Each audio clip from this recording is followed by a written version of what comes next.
All right, for this video right here, just want to give you some quick thoughts on the CM Punk return to the WWE.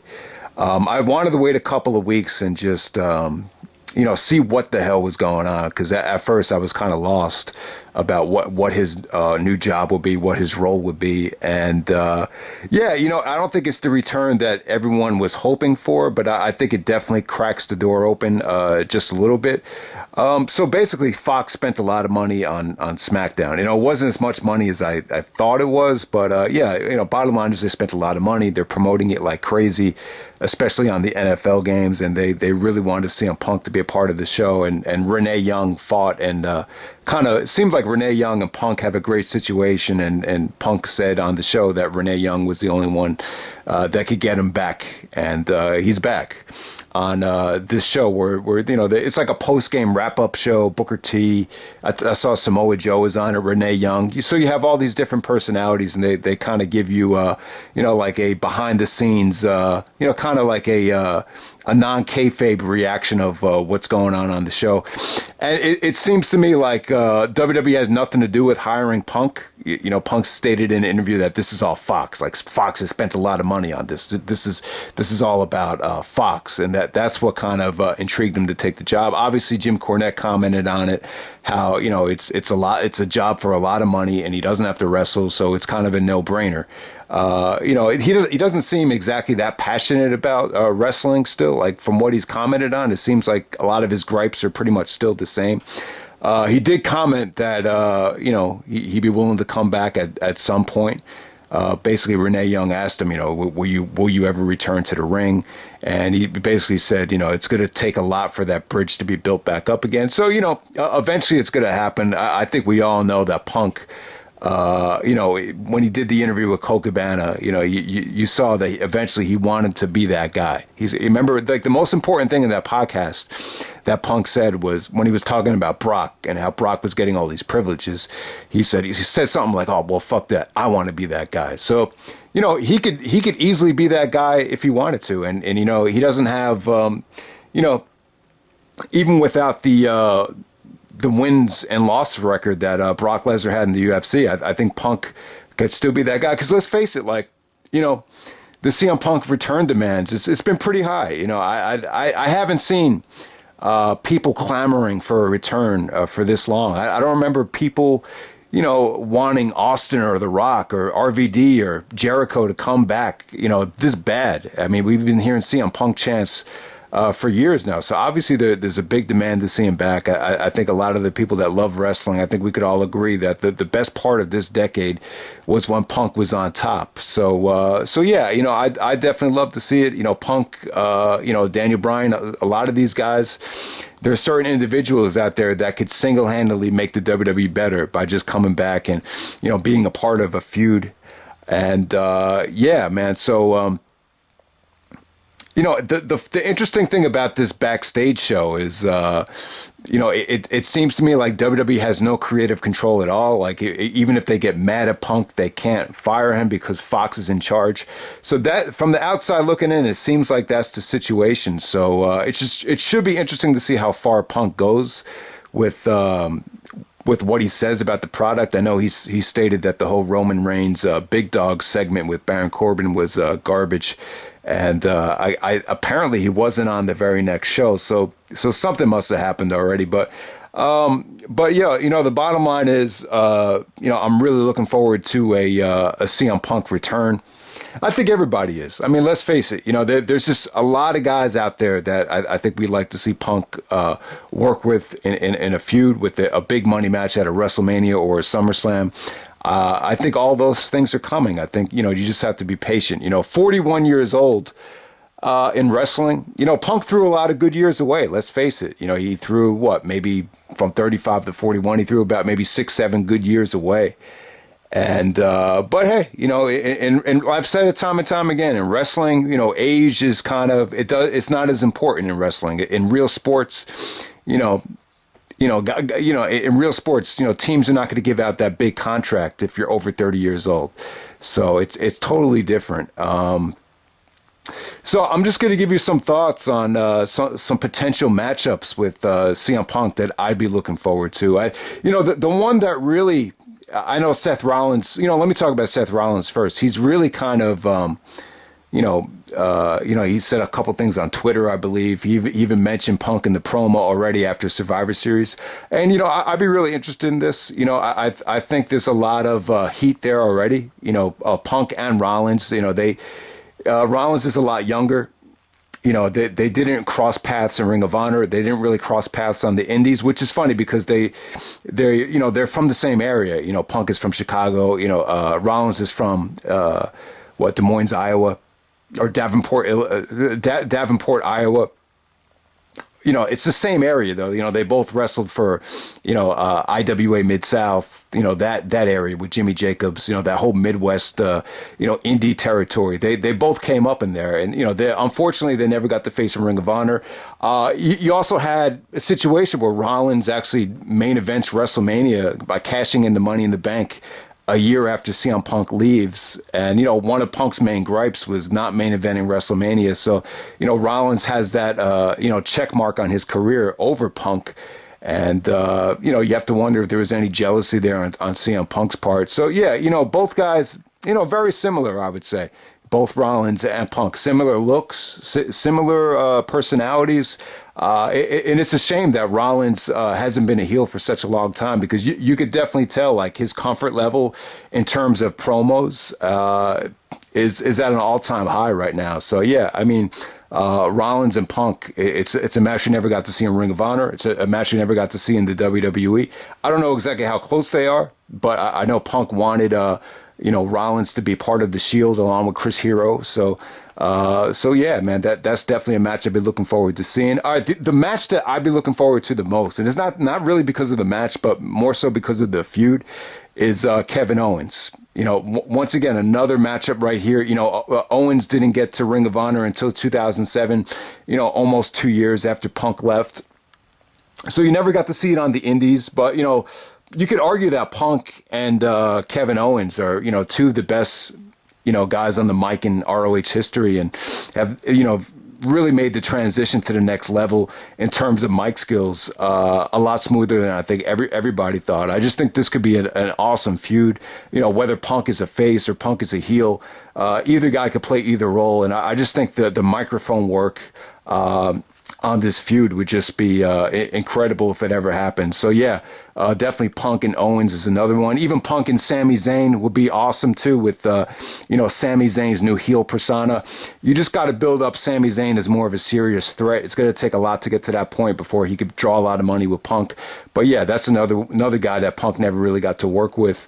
Triple H is another one I want to throw out there. I was really looking forward to Punk and Triple H at WrestleMania, and it didn't happen because Punk left the company. That was like my main gripe. Like, I thought that would be such an awesome feud. The first match they had, Triple H was kind of like a substitute teacher, because it was supposed to be Kevin Nash, and then I think Nash failed the physical, and then they kind of rushed Punk and Triple H at Night of Champion. Then everybody got pissed off because Triple H went over, and you had all that crappy booking.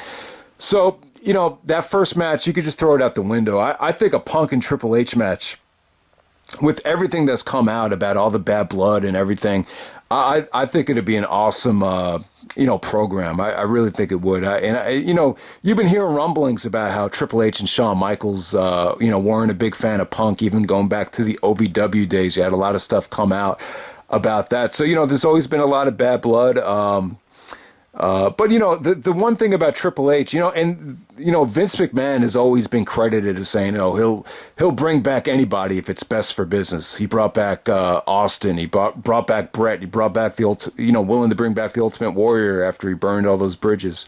But I think Triple H kind of takes it to another level, even though Triple H, despises some guys, like even a guy like Goldberg, or, Triple H hated the Ultimate Warrior, after what happened at WrestleMania, and never had good things to say about a lot of these guys. And he never wanted outsiders coming in. And Triple H, since Triple H has been in this role, it's kind of like Michael Jordan as the owner. Like you kind of go back on everything, you've ever stood for. It's kind of like when you're a player.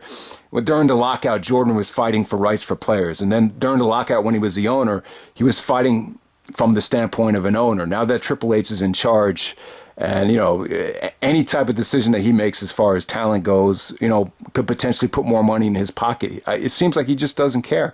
He'll do whatever he thinks is going to, get the WWE more attention or more money. He's going to be willing to do it. So, but at this point right now, I think Punk could come back no matter what. I think they'll open up the wallet for him. I don't think any bad blood with him or Vince or him or Triple H is even that big of a deal at this point, to be completely honest. But yeah, CM Punk and Triple H is definitely a matchup I love to see. They built it up really well. They had that TLC go home show where the crowd was chanting crazy for Daniel Bryan with all the former world champions out there, and they really planted the seeds for that Punk and Triple H WrestleMania match during that whole segment. And that was one of the few things this whole decade that really got me excited. So yeah, Punk and Triple H. I hope it happens eventually down the road. Punk versus Brock Lesnar in another rematch, especially with all the gripes that came out. I know they're actually pretty good friends. They have the whole Paul Heyman thing there. They had a match at SummerSlam, which Punk stated that it really took a lot out of him, that match. Plus, you have all the privileges that Brock had with all the money he made and all the sponsors on his attire. All these gripes that Punk had with Brock getting all these extra privileges. But my take on it is that Brock really earned that. For him to go out there and prove that not just a champion but a great draw as well in a real sport. He earned a lot of that stuff, and a lot of the stuff that Punk was asking for, he really didn't earn at that point. So yeah, so I think Brock and Punk, even though it's already been done before, I still think a rematch would be really good. Maybe this time with Punk going over. I think Brock has to think about hanging up the boots, because I just don't think he's looked that good over the last couple of years.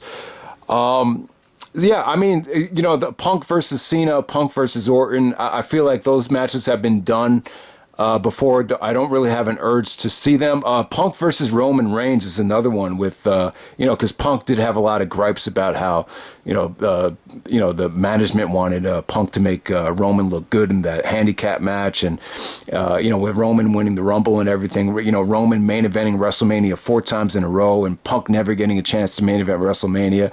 That'd be a really good feud. I think that would have a lot of good tension as well. I don't think Punk is jealous of Reigns, but I think I think there's a lot of animosity there with him kind of being, privileged or entitled, so to say. So yeah, I think Punk and Roman Reigns, I think that could bring out a lot of Punk's best work on the microphone. Without a doubt. I'm trying to think, is there anyone else? Punk versus AJ Styles. We've seen it in Ring of Honor a couple of times. Love to see it one last time. There's some real bad blood there too. I don't think Punk would have left to the WWE if a lot of the TNA guys didn't break away. I think Punk kind of saw the Indies as kind of a, I don't think the Indies were exactly what Punk envisioned. I think he envisioned, TNA and the ROH guys all working together and really achieving something special. And I think when AJ and Christopher Daniels, and there was a lot of different guys that chose TNA over ROH when the scandal came up, I think Punk still holds a lot of animosity there. He even cut that great line. He said there'd be no Ring of Honor for AJ Styles and Christopher Daniels to come running back to if it wasn't for CM Punk. So, that's the type of promo, it felt real. It had real tension to it. That's something you just wouldn't say unless it really happened behind closed doors. So, yeah, I think even AJ said something like Punk is he's like a happy-go-lucky guy. Apparently, there was some bad blood there. I'm sure they both respect each other, but yeah, AJ and Punk is definitely another one. It seems like AJ, I shouldn't say that, but I think AJ is going to take more of a back seat in the WWE because he's getting up there too. But Punk and AJ about the same age. I still love to see it. Punk and Daniel Bryan is another one. Last time that they wrestled, Punk was the face, Daniel Bryan was the heel. I think that feud would work better the opposite, with Punk as the heel, Bryan as the face. Plus, there was rumblings about how, Punk was starting to get jealous that Daniel Bryan was, extremely over going into WrestleMania 30. It was overwhelming, the support of Bryan, where they put him in the main event, and plus Punk never got to main event. So, there could be some real life tension there too. Plus Punk called out, Punk basically said that, he didn't mention Daniel Bryan's name when it came to guys that really made Ring of Honor what it was. Basically, Punk said that, the guys that made Ring of Honor what it was is himself, Samoa Joe, Gabe Sapolsky, and Homicide. Those are the only guys he named. But, so that's kind of taking a shot at Bryan Danielson, because to be honest with you, when you think of Ring of Honor, who's the guy you think of the most? It's Bryan Danielson, no matter what. So I love to see that. And I could go on and on about different names, but, the one I'd be really looking forward to is Kevin Owens. Triple H is another one. I know Seth Rollins already cracked open the door.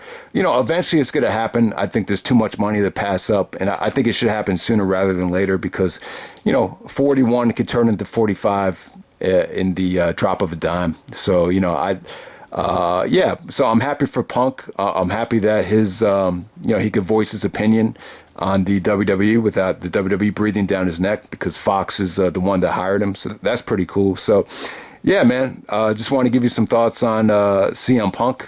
I have mixed feelings about the way he left and everything, but, I want to end the video by saying this. The more and more I think about it, I think Punk did the right thing, because he mentioned, what would have happened if Chris Benoit had took a break or an extended break. It might have saved his life. I think guys like Punk, guys like Benoit, even Angle to a degree, they're so passionate. And even guys like Shawn Michaels, like they live, eat, sleep, and breathe wrestling to the point where, they're obsessed with it. And sometimes when the passion is taken away, I think they become like suicidal to a degree. And, it just takes a huge toll on them emotionally, physically, because they put so much into it. Triple H is interesting, because you could classify him as the same way too, but he had so much power that I think it took a lot of the burden off of his shoulders in terms of the stress level to a degree. Like it was stress level the opposite way, if you know what I'm saying. I'm probably getting a little bit too detailed there, but I just think guys like Punk, Benoit, Angle, Shawn Michaels as well. I think a lot of the guys that loved wrestling like it was life or death. I think they put too much into the business, and when it got to the point where they lost passion, it was kind of like the end of the world. But I think Punk made the right decision, though. I think he knew he just couldn't. He couldn't. If he had stayed and sucked it up, something bad might have happened. On the other hand, I think guys like a Randy Orton or an Alberto Del Rio, I think they look at wrestling more of it as being a job, or something that you just come and go home to the family. And, in some ways that could be a lot healthier to a degree. And you're not as like, it's not as devastating. Like when something doesn't go your way, you're like, oh, well, fuck it. Like I look forward to getting paid, and I'll look forward to that bonus at the next SummerSlam or whatever. So, but like I'm saying, like guys like Punk and the guys that just put everything into the business, it's just, I think eventually you just need that break. And Shawn Michaels got it. Maybe if Shawn Michaels never got that break, who knows what would have happened. Maybe if Benoit, got a sabbatical, an extended sabbatical, maybe a couple years off. Maybe if Benoit went to TNA, maybe he would have been all right. Who knows? But yeah, man, CM Punk is back. We don't know for good yet. Anything could happen. Who knows? Punk might never come back. But just wanted to give you some thoughts on it. And that's pretty much it, guys. Hope you enjoyed the video, and take care. All right.